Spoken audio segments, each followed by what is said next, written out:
Previously in the complete creation. It looks just like a giant chicken track. Why did the chicken cross the road? I don't know. You can ask him, because I sure ain't gonna question his actions.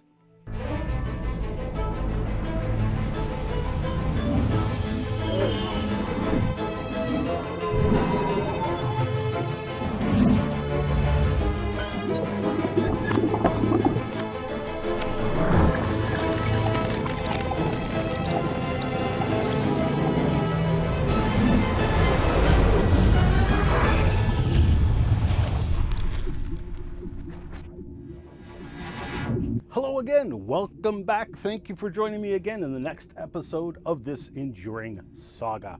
We had a brief introduction to the Paluxy fossil human footprints found in the same layer as dinosaur tracks. Hundreds of them have been uncovered over the past century.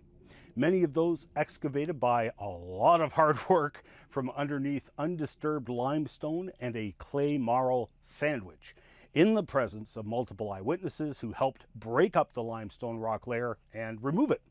I showed a map of what I fondly call Paluxy Prime, a 1 kilometer stretch of Paluxy River which by my count yielded over 1,000 fossil dinosaur tracks and over 100 fossil human footprints.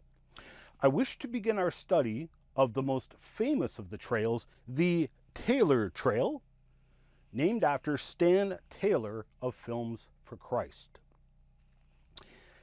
Taylor followed what appeared to be a trail of fossil human footprints under the rock ledge of the riverbank in the late 60s. So they broke up the solid, undisturbed limestone. They presented this evidence in an excellent film they called Footprints in Stone, released in 1972. Now, sure, there was some mistakes in the film, and some further significant evidence came to light, which at the time, Taylor and the gang didn't understand, and the anti-creationists adamantly claimed they refuted the human footprint interpretation. As a result, Films for Christ withdrew the film from circulation. As you'll see, however, far from refuting the human fossil footprint interpretation, the new evidence further bolstered the human footprint interpretation, and dramatically so. The analysis and proper interpretation of the Taylor Trail has significance to all other fossil human footprints in the Paluxy River and beyond, really. So let's start with that trail. Normally, the trail is underwater, and so you'll often see it sandbagged in the photos, and the river water was pumped out to allow excavation. The Taylor Trail is 14 human footprints in stride in a right-left-right pattern. The tracks in the trail were numbered according to their appearance as the water went down. So the +1 is the high point in the rock surface, and as the water was pumped out of the sandbagged area, that track surfaced first. Footprints ahead were numbered +2, +3, +4, etc., while the footsteps going backwards in the trail were numbered -1, -2, -3, etc. When initially excavated, some of the footprints were only, vaguely human-shaped, which, as we saw in the previous lecture with experiments of human footprints in mud, is to be expected. However, some footprints even had clear toe impressions showing powerfully that indeed it is a trail of fossil human footprints, like the +5 track, which is a pristine fossil human footprint with the ball, the arch, the heel, multiple toe impressions are even preserved. Now, of significance here is that the human footprint has partially obliterated the heel of a dinosaur track, which is also very obvious in this photo from Dr. Don Patton. However, the dinosaur tracks weren't that obvious when Taylor first started excavating the human footprints. Evidently, when the dinosaur walked through here, the limestone mud was very soft, almost like water in consistency, and so the freshly made footprints were immediately filled back in again with the watery, limey mud. Evidently, it had some iron contamination, as that infilling mud turned to stone, and now the stone changes color under different conditions. Sometimes it's the same gray color as the surrounding limestone, and so the dinosaur footprints can be virtually invisible, while at other times it can take on a red or green color. As we discussed in part 11, the Triassics were so named because of their three colors. Colors produced by oxidation of the iron-rich rocks, which can appear as red or green. Now, much ado was made about these dinosaur track-shaped red stains in the Taylor Trail. Anti-creationists claimed that the Taylor Trail was only dinosaur tracks. Some creationists made the same claim. Theistic evolutionists also made the same claim. Going back as far as Roland T. Byrd in the 1940s, some have suggested the strange elongated tracks were just simply dinosaurs leaving an impression of their heel, what present-day researchers have called walking plantigrade, and thus leaving an impression of their heel in the mud collapsing in on the toe impressions, and thus a depression is left in the mud that is vaguely human-shaped. There are so many problems with this claim that it is difficult to know where to begin, but because we are starting with the Taylor Trail, I will focus on those tracks first. First, understand that neither myself nor anyone else I know of is denying that there are dinosaur tracks in the Taylor Trail. In fact, we are emphatically making that point as a very significant fact. But in his 1975 paper, Berney Neufeld, himself a creationist, summed up what the skeptics were saying about the trails of Paluxy fossil tracks that appear to be human tracks. These tracks have been interpreted by some to be giant human tracks heading upriver. Examination of the downriver end of the tracks reveals that several of them show the print of a three-toed dinosaur. It is not clear how the prints acquired their elongated shape, but it is obvious that the tracks cannot be both man and dinosaur. Wait, what? Why not? Let's back up a second here. Let's say you encounter this trail of footprints on the beach. Each track has features of both human footprints and dog footprints. What would you conclude from your observations? Would you say that it is obvious that the tracks cannot be both dog and human? Of course not. That is an illogical and even irrational conclusion. Yet this is precisely what Neufeld and the Taylor Trail skeptics were saying, that it was not possible for the trail to be both dinosaur and human. It grieves me to say this because several of those skeptics, like Neufeld, Drs. Chadwick and Brand, whom he mentions in the article, were people who have my respect. Yet I am forced to point out how radically illogical and irrational this comment is. When one looks at the Taylor Trail, it is immediately obvious that a dinosaur walked in the mud, and then a human walked in the very footprints made by the dinosaur. This makes complete sense, as humans and even dogs will be observed to do this. If you are walking in sloppy mud or snow, you will instinctively step in previously made footprints because it's easier to walk in packed mud or snow than it is in sloppy mud or non-packed snow. Now, because the trail is actually two trails in one, I will refer to the individual trails as the Taylor Dinosaur Trail and the Taylor Human Trail. But let's analyze the claim that the human-shaped tracks are simply the heel impressions of a dinosaur walking plantigrade.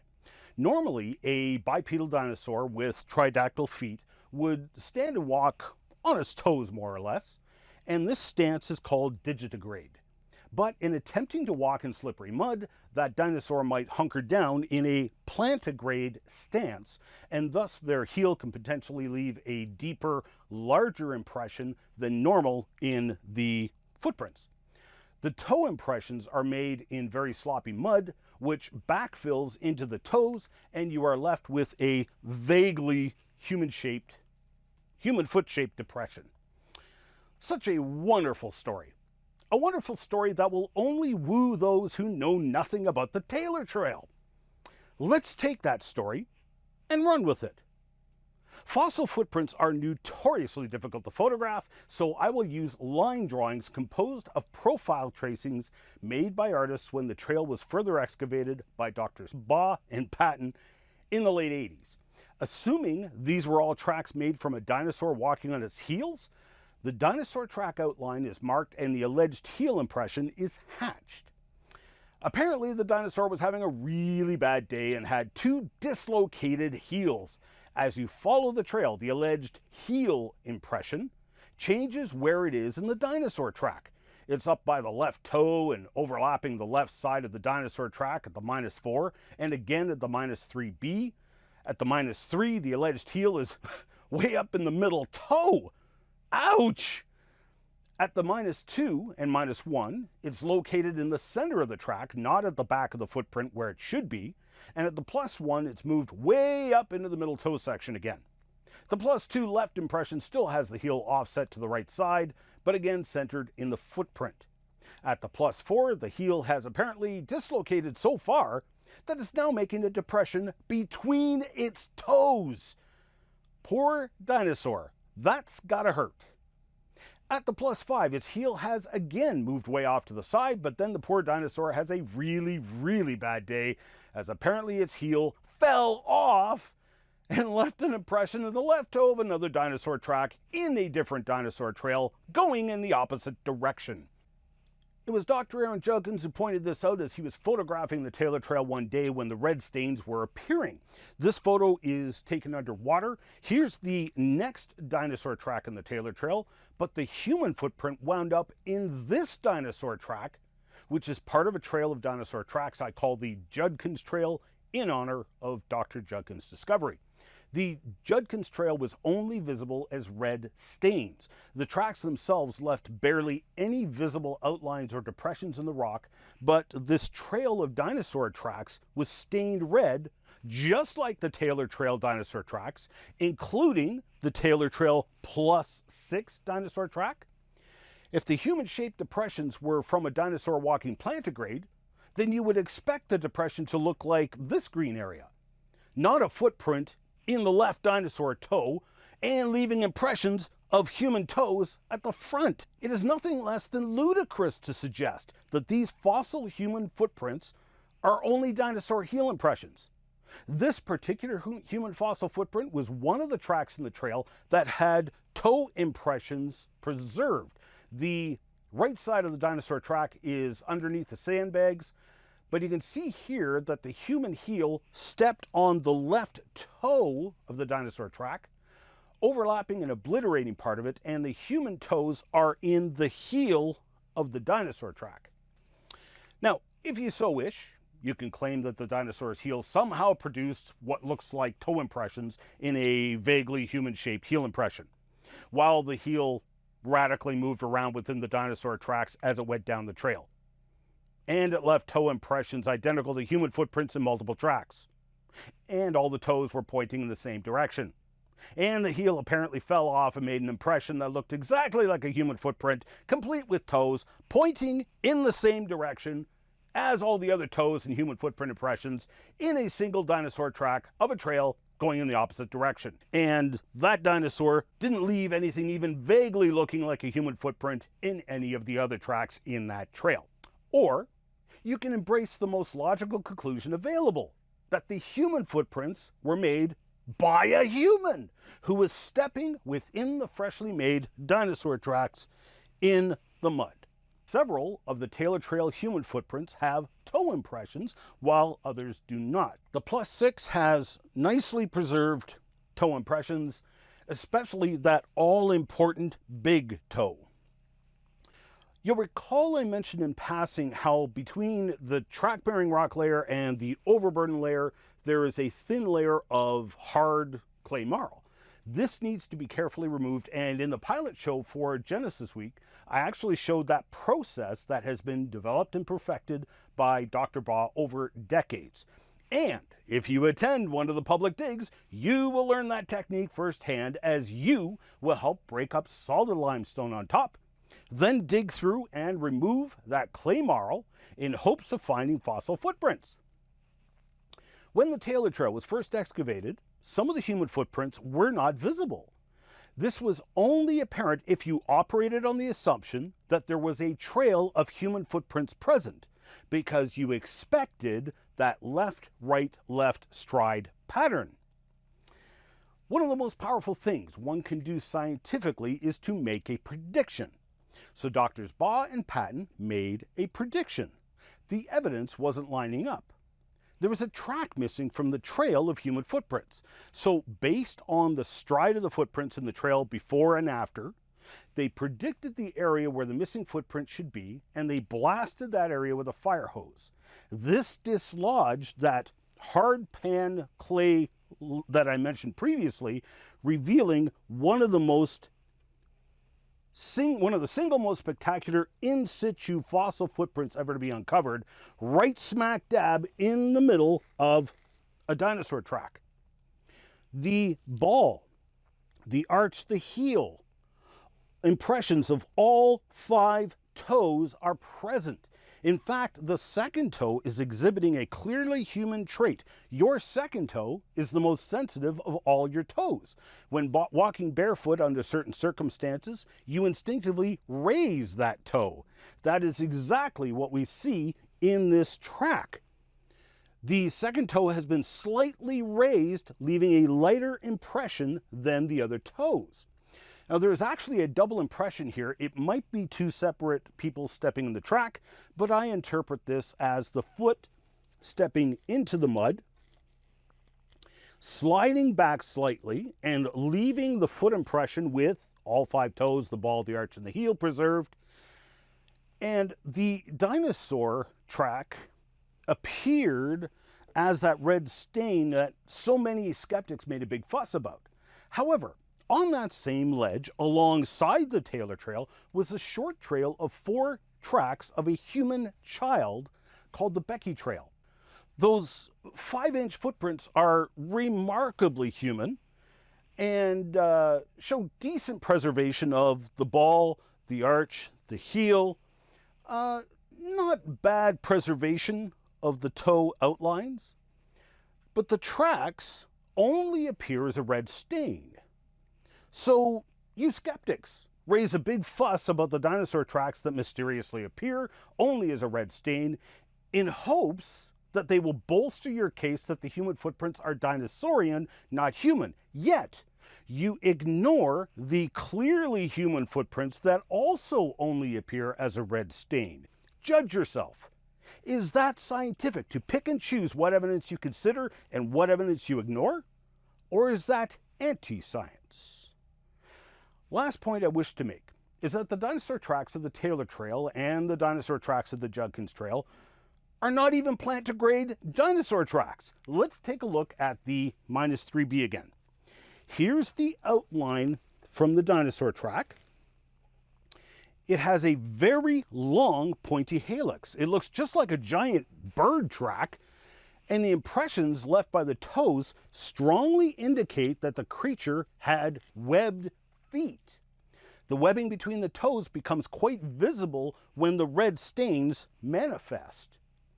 The overall bird track shape is very visible in multiple Taylor Trail tracks, but especially noticeable when you look at the Taylor Dinosaur Track +6, where the human footprint stepped beside the Taylor Trail Dinosaur Track. It looks just like the foot of a giant perching bird, but with webbed feet. Now, I don't know what dinosaur made these tracks, but we can say that these tracks are not plantigrade tracks. There's no rounded heel at the back, but a pointy helix indicating a pretty prominent toe pointing backwards and not a rounded heel as has been suggested. Further to this point, the Taylor Trail is not the only place I've seen such tracks. It was actually Dr. Baugh who suggested in his dissertation that it was possibly a pterodactyl or aerodactyl. They are believed to have had webbed feet, and they perhaps used the webbing for flight control surfaces.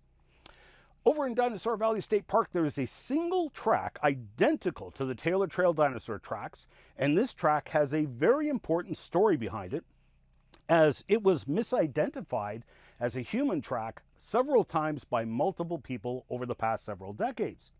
We'll come back to that shortly, but later on I'm going to share a map with you so that you can plan your visit to Dinosaur Valley State Park and the park ledge and go hunting for fossil human footprints which are still there today. I have this track marked on the map so you can find it. It can be a little hard to see after more than 60 years of erosion, but the track is a spitting image of these strange web-footed dinosaur tracks. I have also found a couple of these tracks at another dinosaur site way outside of Texas. So before we move on to look at the other trails and some of the other scores of fossil human footprints, let's summarize the Taylor Trail and how we know it is two intersecting trails of dinosaur tracks into which a human walked, and how we know that the human footprints aren't just the impressions of dinosaur heels. The dinosaur's heel isn't going to move around in the footprint. Even a dislocated heel will not leave an impression up in the middle toe or in between two of the toes. The dinosaur's heel ain't going to fall off and make an impression in the left toe of only one dinosaur track in a completely separate dinosaur trail. The dinosaur's foot isn't going to make anatomically correct toe impressions of a human foot. The dinosaur tracks are not plantigrade tracks. They are tracks from an unknown dinosaur, probably a web-footed dinosaur from the pterodactyl or aerodactyl families. The predictions made from the assumption that it was a secondary trail of human footprints succeeded in finding other pristine human footprints that weren't initially visible. The dinosaur walking plantigrade hypothesis failed in all of its predictions. It would have predicted that all of the human-shaped depressions would be consistent throughout the entire trail and certainly would not have left the dinosaur trail to join another dinosaur trail in the opposite direction, and would predict that all human foot impressions would be associated with the dinosaur track, which brings me to my next point. Some of the human footprints are isolated, like the Becky tracks. Seeing as how the skeptics have completely ignored these isolated human footprints, I assume that means they agree with me that those isolated human footprints were not associated with any dinosaurian features. I'm glad we could agree, therefore, that, by definition, the human tracks cannot be some strangely shaped dinosaur track. Please note that this is strictly dealing with the Taylor Trail. I have yet to get to the scores of other fossil human footprints, some of which are also isolated from the dinosaur tracks, or their interaction with the dinosaur tracks proves conclusively that the dinosaur tracks and the human tracks are separate entities.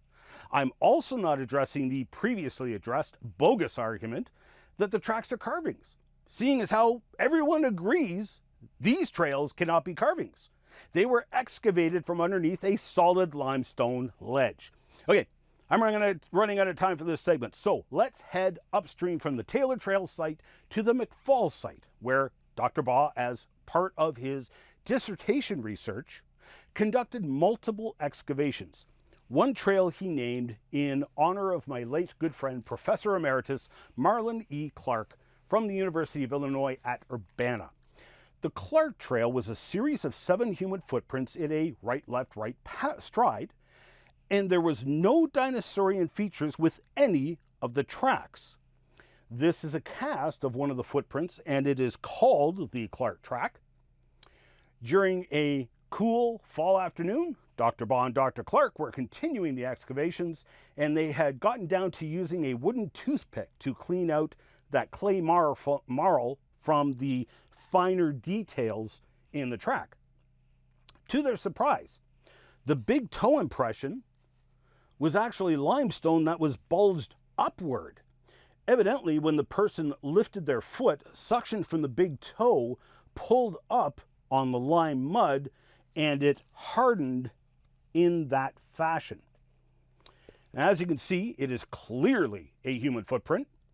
Yes, it's on the larger scale at 14 inches long, but there will be men watching this lecture who have feet that big. It has the ball, the arch, the heel, all 5 toes preserved beautifully. While obviously this is the best track in the trail, other tracks in stride also have beautifully preserved details like this one, which is right beside a tridactyl dinosaur track.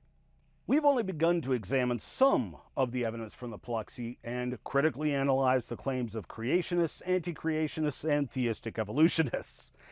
When you go down to Dinosaur Valley State Park, you will encounter this interpretive plaque. Now, I don't like using the term "don't insult my intelligence." I mean, it sounds arrogant to say that, but frankly, this poster is arrogant and an insult to the intelligence of dozens of people who have spent decades of their lives diligently researching, getting dirty in the Paluxy River, and spending a lot of sweat and even some blood excavating the fossil evidence, only for these guys to come along and attempt to arrogantly sweep that evidence and research under the rug and claim that we are mistaken, that the human footprints are only fakes and smudged dinosaur tracks that vaguely resemble human tracks.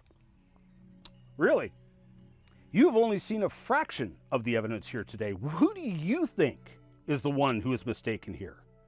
And I challenge you to, as the Apostle Paul encouraged us to do in the scriptures, test all things. Test what I have said and shown you here today. Pretty much everything I've shown you here today is either still in the Paluxy River or available so you can go and view the evidence for yourself.